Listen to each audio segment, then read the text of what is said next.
Dia a todos. Hoje vamos começar a primeira aula, né, sobre circuitos.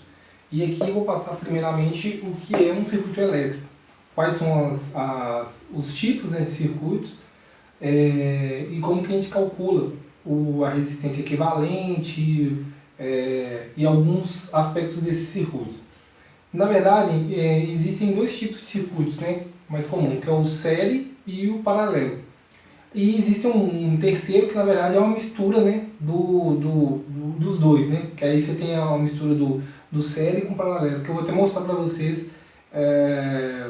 num protótipo que eu fiz aqui, né, num projetinho.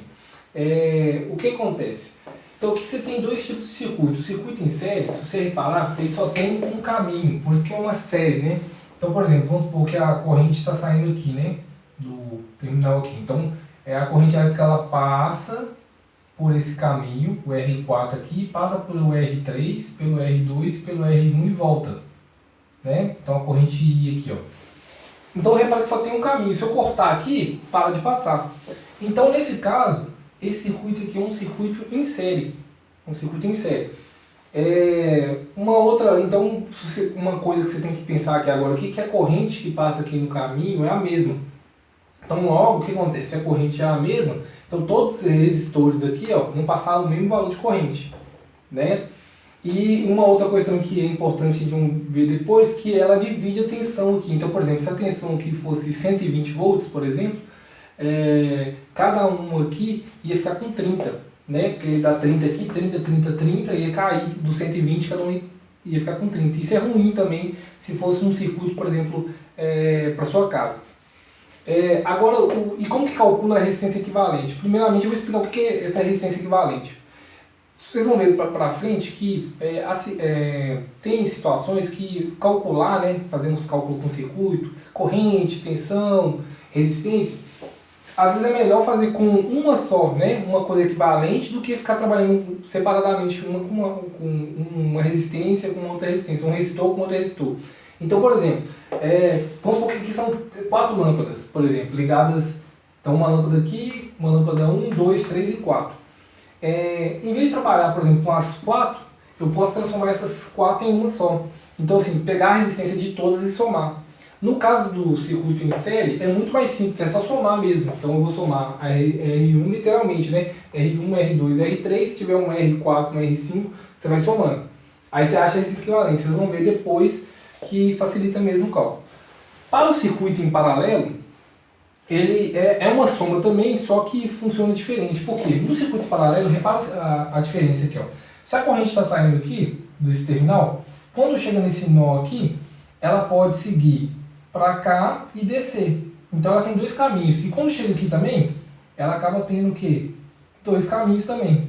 Então a corrente ela pode tanto ir para cá, para o lado esquerdo aqui, para o lado direito, né? E para cá, e descer aqui também. Então, olha só, então ela tem vários caminhos. Então, o paralelo é o seguinte, você repara que as resistências estão um paralelo ao outro.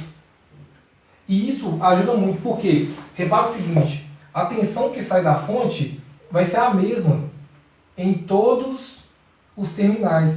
E isso é muito útil, porque, vamos supor que você tem um aparelho que funciona a 120 volts. Você quer que ele funcione a 120 volts. Aqui nesse caso, ele vai te garantir essa ligação que vai chegar a 120 volts para qualquer um aqui desses resistores. Então isso ajuda muito. Então o circuito residencial ele utiliza o circuito em paralelo. Então qual que é a diferença desse para esse? Você vai ver que esse aqui a corrente é a mesma, né, que passa em todos os circuitos, mas divide a tensão. E nesse aqui a tensão é a mesma, só que divide o quê? A corrente. Então a corrente aqui, ó, ela vai sendo dividida quando vai passando pelos terminais. Ok? Então, basicamente isso. Como que você calcula essa resistência equivalente? Como eu falei para vocês, para facilitar, né? Por exemplo, dando outro exemplo para facilitar. Se você tem 4 moedas de 25 e você quer transformar essas 4 moedas em uma só, de 25 centavos, né? E transformar em uma só, o que você faz? Você troca por um real. Você vai ter o mesmo valor, né, das 4 moedas de 25, porém só uma só. Nesse caso é a mesma coisa, eu quero transformar essas 3 aqui para facilitar o cálculo em 1. Só que aqui, ó, você vai somar pelos inversos. Então, A resistência equivalente é 1 sobre o inverso, né? 1 dividido pela resistência equivalente é igual a 1 sobre R1, sobre R2, sobre R3. Se tivesse um quarto, um 5 ou 6 sexto resistor, você colocaria ele também. Aqui no caso, precisaria também de fazer um MMC, né? Mas isso é mais por cálculo. Mas a fórmula seria essa, aí você acha a resistência equivalente. Então basicamente é isso. Vamos fazer um exemplo na próxima aula, que vai facilitar tanto do circuito em série quanto do circuito paralelo. Então, próxima aula.